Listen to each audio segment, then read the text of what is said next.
Hello welcome to Minerva Tales. അപ്പോൾ ഇന്ന് നമ്മുടെ ജൂലൈ ജേണൽ ഫ്ലിപ്പ് ത്രൂ ആണ്. എടാ ശരിക്കും പറഞ്ഞാൽ വളരെ കുറച്ച് ജേണൽസേ ഞാൻ ജൂലൈയിൽ ചെയ്തിട്ടുള്ളൂ കേട്ടോ. പക്ഷേ ചെയ്തതൊക്കെ എന്തായാലും അടിപൊളി ഐറ്റംസ് ആണ്. അപ്പോൾ ഫസ്റ്റ് നമ്മുടെ July special and useful journals ആയിരുന്നു കേട്ടോ.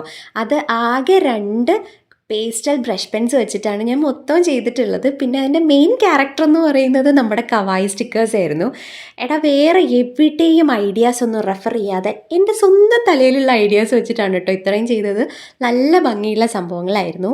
പിന്നെ ചെയ്തത് നമ്മുടെ ബോയ്സിന് വേണ്ടിയിട്ട് ഡെഡിക്കേറ്റ് ചെയ്തിട്ടുള്ളൊരു പിൻട്രസ്റ്റ് ഇൻസ്പയർഡ് ജേർണലിംഗ് ആയിരുന്നു. പിന്നെ കയ്യിലുള്ള കുറേ ചോക്ലേറ്റ് കവേഴ്സ് വെച്ചിട്ട് ഈ ഒരു ജങ്ക് ജേർണൽ ചെയ്തിട്ടുണ്ട്. ശരിക്കും പറഞ്ഞാൽ ഭയങ്കര സിമ്പിളായിട്ടാണ് എല്ലാം ചെയ്യാൻ പറ്റുന്നത്. പക്ഷേ എല്ലാത്തിൻ്റെയും ഔട്ട് എന്ന് പറയുന്നത് ഭയങ്കര ഭംഗിയാണ്. ഈ ഒരു സംഭവത്തിൻ്റെ ഒരു കളറും ഒക്കെ കൂടി എനിക്ക് ഭയങ്കര ഇഷ്ടമാണ് കേട്ടോ.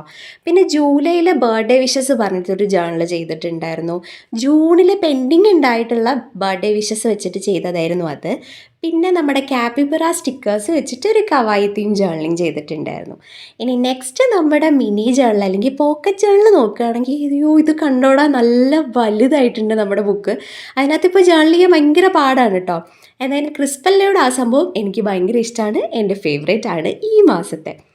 പിന്നെ ഇനി നമ്മുടെ ടാഗ് ജേർണൽ നോക്കുകയാണെങ്കിൽ ടാഗ് ജേർണലിൽ ആകെ 2 ചെയ്തിട്ടുള്ളൂ. എന്തായാലും ജൂണിൽ ഒരെണ്ണേ ഉള്ളൂ എന്ന് പറഞ്ഞിട്ട് ഭയങ്കര വിഷമമായിരുന്നു. ഇതിപ്പോൾ 2 എത്തിച്ചത് എൻ്റെ ഭാഗ്യം. അപ്പോൾ ഒരു ഹാങ്ങിങ് സ്റ്റാർ പോലുള്ളൊരു സംഭവം ഉണ്ടായിരുന്നു. പിന്നെ കവായി തീമിൽ ഈ ഒരെണ്ണം കൂടി ചെയ്തിട്ടുണ്ടായിരുന്നു, 2.